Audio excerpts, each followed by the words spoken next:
In 1720, the court of Maratha Emperor Chhatrapati Shahu needs a new Peshwa, the equivalent of a prime minister. Ambaji Pant nominates a young Bajirao. As a test, Bajirao is asked to split a peacock feather with an arrow. He succeeds and is given the Peshwa title. 10 years later, his wife Kashibai is visited by her widowed friend Bhanu, whose husband, accused of spying, was ordered to be executed by Bajirao. She predicts that just as she yearns for her husband, Kashibai will yearn for Bajirao. Uddharan. While travelling to Saronia, an emissary from Bundelkhand requests Bajirao's help to fight invaders. She reveals herself to be Mastani, the daughter of the Hindu Rajput king Chhatrazal and his Persian Muslim consort Ruhani Begum. Impressed by her skills as a warrior, Bajirao assists her with his army and defeats the invaders. Chhatrazal is overjoyed and insists Bajirao to spend Holi with them. Mastani and Bajirao fall in love during this time and he gives her his dagger, unaware that it is a symbol of marriage among the Rajputs. Back home in Pune, Kashibai greets Bajirao with a tour of their newly built Shanivar Wada and the Aina Mahal, Hall of Mirrors, which allows her to see him from her room. Determined to pursue her love, Mastani arrives in Pune but is treated harshly by Bajirao's mother Radhabai and accommodated in the palace for courtesans. As Radhabai refuses to accept her as a daughter-in-law, Mastani tolerates this and adamantly expresses her desire to be with Bajirao. Bajirao chides in her persistence, reminding her he is already married and will never fully be hers. His court will also never respect her. Mastani agrees to these conditions, so Bajirao declares her his second wife. The Marathas prepare to attack Delhi, the capital of the Mughal Empire, but must first ensure the Nizam, the Muslim ruler of Hyderabad, will not attack them.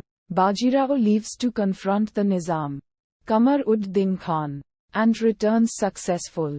Through her Aina Mahal, a pregnant Kashibai sees Bajirao embracing Mastani, who is also expecting. Heartbroken, she leaves for her mother's home, and returns months later with her newborn son, who is named Raghunath. Mastani also gives birth to a son, named Krishna Rao, after the Brahmin priest refuses to conduct the Hindu naming ceremony on the grounds that Krishna Rao is illegitimate.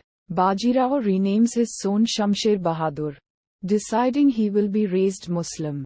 A few years later, Kashibai and Bajirao's eldest son Balaji Bajirao, known as Nana Sahib, returns from Satara and expresses his hatred of Mastani for breaking his mother's marriage. Uddharan Chinna.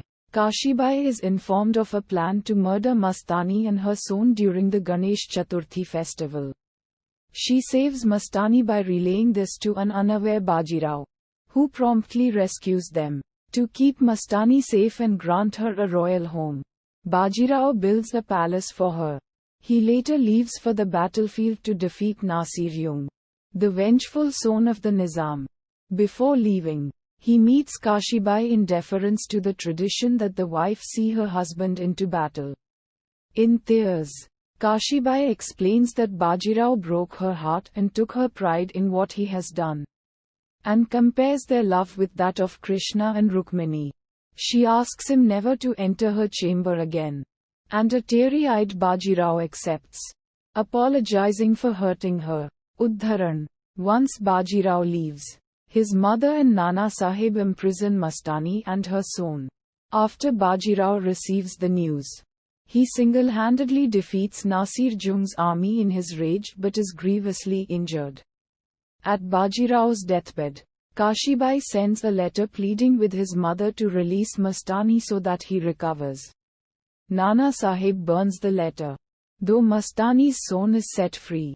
Bajirao, delirious from his illness, hallucinates and dies as Kashibai helplessly watches.